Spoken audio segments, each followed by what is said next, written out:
In 2008, the world watched the economy collapse. Lehman Brothers fell. Bear Stearns vanished. Millions lost their homes, their jobs, their savings. But something else happened. Something most people never noticed. While the middle class lost $13 trillion in wealth, the richest 1% gained it back in less than 3 years, and then doubled it. This wasn't luck. It wasn't timing. It was a pattern. A 7-stage wealth transfer that plays out during every crisis, every recession, every collapse. The same pattern happened in the Great Depression, during the dot-com crash, the COVID pandemic, and it's happening right now. Because crises don't destroy wealth, they relocate it from the bottom to the top every single time. And if you don't understand these 7 stages, you're not just missing the pattern, you're funding it. There are 7 stages to every wealth shift. 7 predictable moves the ultra-wealthy make when the economy cracks. Stage 1. The setup. Stage 2. The warning signs. Stage 3. The panic. Stage 4. The transfer. Stage 5. The consolidation. Stage 6. The recovery that never comes. And Stage 7, the new normal, where the rich own more and everyone else owns less. This isn't theory, it's documented, it's mathematical, and it's been used for over a century. Let me show you how. Every crisis begins the same way. With massive debt, inflated asset prices, and a system built on borrowed time. In 1929, margin debt hit record levels. Everyday people borrowed money to buy stocks. The wealthy, they were already selling. In 2007, household debt in America hit 130% of income, the highest in history. Credit cards maxed out, mortgages stacked on mortgages. The economy looked strong, but it was hollow.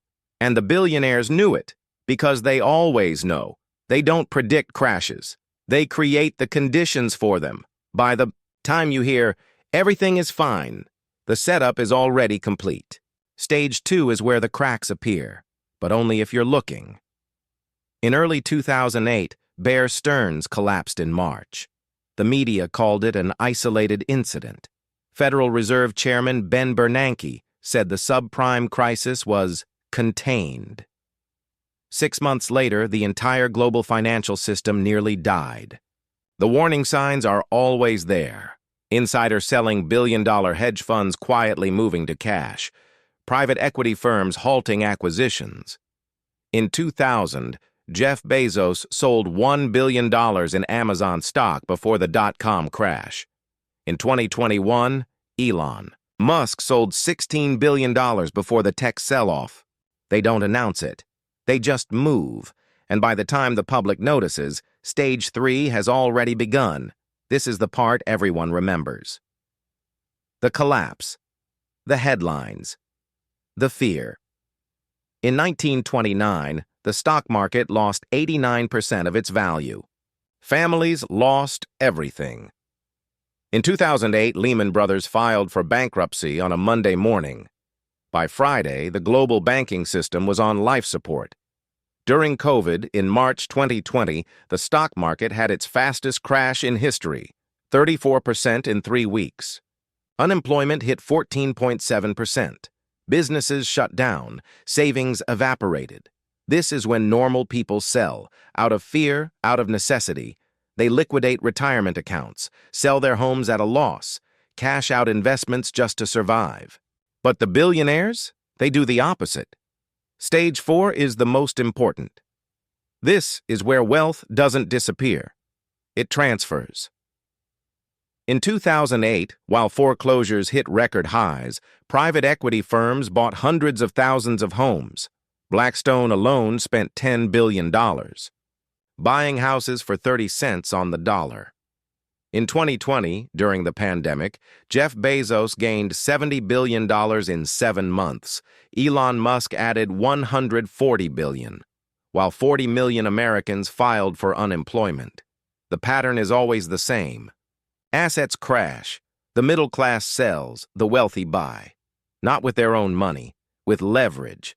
with cheap credit from central banks, with bailouts disguised as stimulus. In the Great Depression, J.P. Morgan bought entire steel companies for pennies. In 2008, Warren Buffett invested in Goldman Sachs and Bank of America at the bottom and made billions when they recovered. This isn't opportunism, it's orchestrated. Stage 5 is where the new ownership class emerges. After every crash, industries consolidate. Smaller companies die, bigger ones absorb them. After 2008, 5 banks controlled 50% of all U.S. deposits. Before the crisis, it was 30%. After COVID, Amazon's revenue jumped 38% in 1 year. Small retailers went bankrupt by the thousands. The consolidation isn't gradual, it's sudden and permanent. Because once the wealthy own the assets, they control the recovery. They set the rents, they decide the prices, they shape the market, and the middle class becomes renters, customers, employees, but never owners. This stage is the cruelest because the economy does recover. The stock market rebounds, GDP grows, unemployment falls. But something is different. The recovery doesn't reach everyone. After the Great Depression, it took 25 years for the average family to recover their wealth. The top 1% recovered in 4. After 2008, the stock market hit record highs by 2013. But median household income didn't return to pre-crisis levels until 2016. And even then, it was stagnant. Adjusted for inflation, wages haven't grown since the 1970s. But billionaire wealth has increased 600%. The recovery happens, just not for you. Stage 7 is where the shift becomes permanent. The wealth gap widens, ownership concentrates, and the rules change to protect it. In 1930, the top 1% owned 45% of all wealth in America. By 1980, after decades of regulation and reform, that number dropped to 23%. But today, it's back to 35% and rising. The ultra-wealthy now own more than the bottom 90% combined. This isn't a side effect. It's the system working as designed, because crises don't break the system, they accelerate it. This pattern isn't new, it's over a century old. During the panic of 1907, J.P. Morgan personally bailed out the U.S. Treasury, not out of charity, but to consolidate power. He used the crisis to create the Federal Reserve, a private banking system that would ensure the wealthy controlled the money supply forever in the Great Depression, while 25% of Americans were unemployed. John D. Rockefeller was buying entire city blocks in Manhattan. His wealth grew during the worst economic collapse in modern history. In the 1970s stagflation crisis, while inflation hit 13% and wages stagnated, the top 1% increased their share of national income by 40%. The pattern never changes. Only the scale. And now we're watching it happen again, in real time. Since 2020, billionaire wealth has increased by 70%. That's $5 trillion. During the same period, 60% of Americans report living paycheck to paycheck. Student debt has hit $1.7 trillion. Credit card debt just surpassed $1 trillion. And inflation is eroding savings faster than wages can keep up. Sound familiar? We're not approaching the pattern. We're living in it. Stage 1 was the decade of cheap money, zero interest rates, record debt, inflated stock prices. Stage 2 was 2022. The Federal Reserve started raising rates. Inflation hit 9%. Banks began to wobble. Stage 3 was the regional banking crisis. Silicon Valley Bank collapsed in March 2023, the second largest bank failure in U.S. history. Stage 4 is happening now. Private equity firms are buying up single-family homes at record rates. Blackstone, KKR, Brookfield. They're not just buying property, they're buying the future. While families struggle with 7% mortgage rates, these firms pay cash. Stage 5 is consolidation in real time. Amazon controls 50% of all e-commerce. 4 companies control 85% of all beef production. Three asset managers, BlackRock, Vanguard, and State Street, own 20% of every major corporation in America.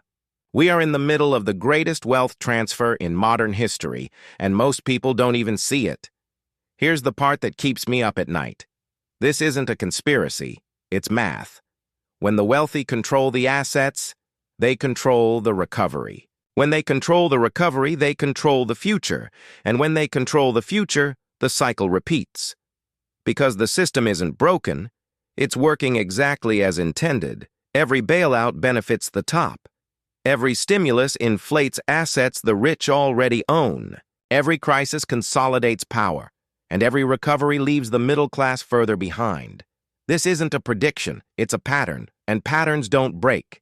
They accelerate unless something fundamentally changes. But here's the problem: the people. With the power to change it are the same people who benefit from keeping it the same. So the question isn't if this will happen again, it's when and how much wealth will transfer next time. Every empire thought it was different. Rome believed its currency was eternal. Britain thought the pound would never fall. The Soviets believed their system was inevitable. They were all wrong. Not because they were weak, but because they ignored the pattern. The same pattern we're ignoring now. History doesn't repeat, but it rhymes. And right now, the rhyme is deafening. We're watching the largest wealth transfer in modern history unfold in real time. And most people won't realize it until it's already over, until they're renters in a world they used to own, employees in industries they used to run, customers in an economy that no longer serves them. The 7 stages aren't a warning.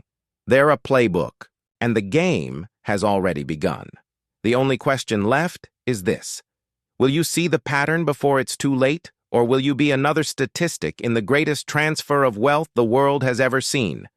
History is being written right now, and the ink is your net worth.